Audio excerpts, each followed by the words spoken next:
അപ്പം നമ്മൾ അടുത്ത് നോക്കാൻ പോകുന്നത് ഈ റിസോൾവറിനകത്ത് നമ്മൾ ഡൈനാമിക് റിസോൾവറിനകത്ത് നമ്മൾ ഒരു എറർ വന്നാൽ ആ എറർ നമ്മൾ എങ്ങനെ ഹാൻഡിൽ ചെയ്യും. നമ്മൾ ബാക്ക് എൻഡുമായിട്ട് ഇൻറ്ററാക്ട് ചെയ്യുന്നുണ്ട് റിസോൾവേഴ്സിനകത്ത്. അപ്പോൾ ബാക്ക് എൻഡിൽ നിന്നൊരു എറർ ത്രോ ചെയ്താൽ will you be able to handle it? Yes, we can handle it. 3 രീതിയിൽ ഹാൻഡിൽ ചെയ്യാൻ പറ്റും. ഏതാണ് 3 രീതി എന്നുള്ളതല്ലേ?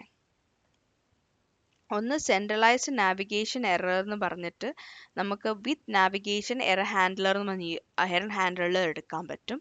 പിന്നെ ഈ റൗട്ടർ ഈവൻസിലൊരു സബ്സ്ക്രിപ്ഷൻ വെച്ച് എറർ ഹാൻഡിൽ ചെയ്യാൻ പറ്റും. മൂന്നാമത് റിസോൾവറിനകത്ത് ഡയറക്റ്റ്ലി എറർ ഹാൻഡിൽ ചെയ്യാൻ പറ്റും. അതിനകത്ത് വിത്ത് നാവിഗേഷൻ എറർ ഹാൻഡ്ലർ ആണ് ഞാൻ ഇന്ന് കവർ ചെയ്യാൻ പോകുന്നത്. വിത്ത് നാവിഗേഷൻ എറർ ഹാൻഡ്ലർ എന്ന് പറയുമ്പോഴത്തേക്കും അത് app.config.ts അതിൻ്റെ കോഡ് എഴുതുന്നത്. app.config.ts വന്നിട്ട് നമ്മൾ എന്ത് നാവിഗേഷൻ എറർ വന്നാലും അത് ഇവിടെ ഹാൻഡിൽ ചെയ്യണം എന്നാണ് പറയപ്പെടുന്നത്. അപ്പം അവിടെ with navigation error handler console.navigate error ഹാൻഡിലിനകത്ത് നമുക്ക് റൗട്ടർ അല്ല ഇവിടെ വരുന്നത്, കോപ്പൈലറ്റ് പണിയുന്നതാണ് ഇത്. എറർ ആണ് വരുന്നത്. Error of type navigation error. Navigation എററിൻ്റെ ടൈപ്പിലായിരിക്കും ഒരു എറർ ഇവിടെ വരിക. അതിനുശേഷം ഇവിടെ എറർ ഡോട്ട് മെസ്സേജ്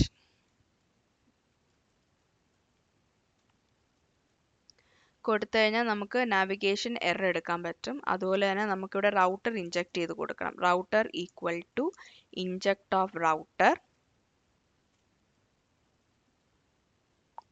എന്ന് പറഞ്ഞു കൊടുത്തതിന് ശേഷം ഒരു നാവിഗേഷൻ എറർ കൺസോൾ ലോഗ് ചെയ്ത് കൊടുത്തിട്ടുണ്ട്. എറർ ഡോട്ട് മെസ്സേജ് എന്ന് പറഞ്ഞ നാവിഗേഷൻ എറർ ഞാനിവിടെ കൺസോൾ ലോഗ് ചെയ്ത് കൊടുക്കുന്നു. router.navigator /എറർ ഞാൻ എറർ കമ്പോണൻറ്റ് എന്ന് പറഞ്ഞിട്ട് ഒരു പുതിയൊരു കമ്പോണൻറ്റ് ക്രിയേറ്റ് ചെയ്തിട്ടുണ്ട്. അതിനകത്ത് ജസ്റ്റ് എറർ ബോക്സ് എന്ന് പറഞ്ഞു കൊടുത്തിട്ടുണ്ട്. app.route.tsനകത്ത് അതിന് എറർ പേജിലോട്ട് ഒരു പാത്തും കൊടുത്തിട്ടുണ്ട്. ഇത്രയും കാര്യങ്ങൾ ചെയ്തതിന് ശേഷം ഈ ഡേറ്റ റിസോൾവറിനകത്തും നമുക്ക് എറർ അടിക്കണമെങ്കിൽ നമുക്ക് തൽക്കാലം ഇവിടുന്ന് റിട്ടേൺ അല്ല throw new error of data fetch error എന്ന് കൊടുക്കാനേ തൽക്കാലം നമുക്ക് ഇവിടെ പറ്റത്തുള്ളൂ. കാരണം നമ്മൾ അല്ലാതെ ഒരു എറർ സിനാരിയോ ഒക്കെ ക്രിയേറ്റ് ചെയ്തെടുക്കാൻ കുറച്ച് പാടായിരിക്കും. അതിനുശേഷം ഇവിടെ വരുന്നു. ഇവിടെ വന്നതിന് ശേഷം user.101.fb എന്ന് പറഞ്ഞു കൊടുക്കുന്നു. അപ്പോൾ ഇവിടുന്ന് എറർ ത്രോ ചെയ്യുന്നുണ്ട്. എറർ ത്രോ ചെയ്യുന്ന ഉടനെ അത് എങ്ങോട്ടാണ് പോകുന്നത്? അത് എറർ ബോക്സിലേക്ക് പോകുന്നുണ്ട്. കൺസോളിൽ വന്നു കഴിഞ്ഞാൽ നമുക്ക് കാണാൻ പറ്റും navigation error, data fetch error എന്ന് പറയുന്ന നാവിഗേഷൻ എററും അത് കൺസോൾ ലോക്ക് ചെയ്യുന്നുണ്ട്. അപ്പം എറർ ഇവിടെ ഹാൻഡിൽ ചെയ്ത് പോകുന്നുണ്ട് എറർ ബോക്സ് എന്ന്. ഇതാണ് നാവിഗേഷൻ വിത്ത് നാവിഗേഷൻ എറർ ഹാൻഡ്ലർ വെച്ചിട്ടുള്ള error handling mechanism in resolver. അപ്പോൾ ഇത് നിങ്ങളൊന്ന് ചെയ്ത് നോക്കണേ. ചെയ്ത് നോക്കിയിട്ട് എന്തെങ്കിലും ഡൗട്ട്സ് ഉണ്ടെങ്കിൽ, എന്തെങ്കിലും പ്രോബ്ലംസ് ഉണ്ടെങ്കിൽ കമൻറ്റ് ചെയ്യുക. ഞാൻ അതിന് റിപ്ലൈ തരുന്നതായിരിക്കും.